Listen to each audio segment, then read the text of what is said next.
নমস্কার বন্ধুরা, আজ অনেক দিন পর আবার মনের কথায় আপনাদের সঙ্গে একটু কথা বলতে ইচ্ছে করলো। প্রায় 2 সপ্তাহের উপর আমি কোনো ভিডিও করিনি বা কোনো ভিডিও পোস্ট করিনি। আজকে একটা মাস শেষ হওয়ার মুখে। 30শে মে আজকে, 31শে মে কাল হবে। এখন শুক্রবার, আর কয়েক ঘন্টা পরে শনিবার হয়ে যাবে।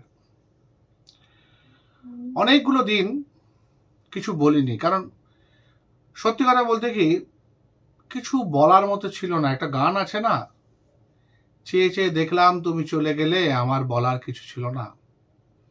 এক্স্যাক্টলি সেটাই হচ্ছে। আমরা দেখতে পাচ্ছি চোখের সামনে একজন শিক্ষিত নাগরিক হয়ে দেশের এবং রাজ্যের দু জায়গাতেই সম্মানটা, মানে যে ধরনের সম্মান আমরা বিশ্বাস করি বা আমি বিশ্বাস করি বলতে পারি, কারণ আমি আপামর জনসাধারণের কথা তো বলছি না, বলছি আমারই কথা, তাই আমি বিশ্বাস করি সেই জায়গাটা যেন মনে হচ্ছে ক্রমশ ক্রমশ ক্রমশ নষ্ট হয়ে যাচ্ছে।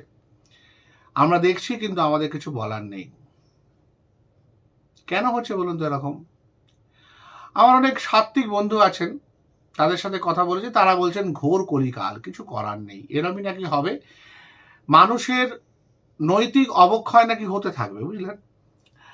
এরকমই নাকি লেখা আছে, মানে বিভিন্ন নাকি পুরাণের কথায়, বা এই যে কলিযুগের যে সমাপ্তি, সাথে নাকি লেখা আছে।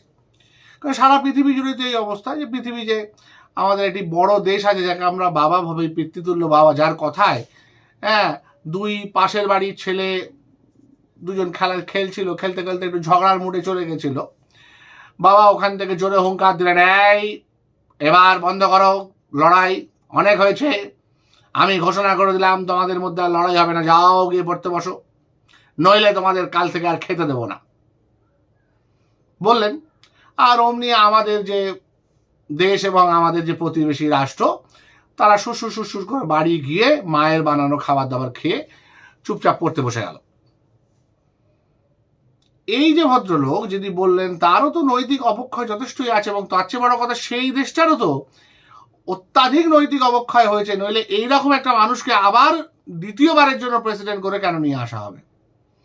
যে মানুষটা চারিত্রিক যথেষ্ট দোষত্রুটি ছিল, সেগুলো প্রমাণিত হয়েছে, এমনকি ছবিও আছে।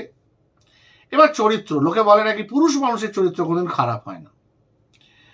আবার আমাদের মাননীয় মুখ্যমন্ত্রী বলতেই পারেন, কেন শুধু পুরুষদের কথা কেন হবে, মহিলাদের চরিত্র কোনোদিন খারাপ হয় না। মহিলারা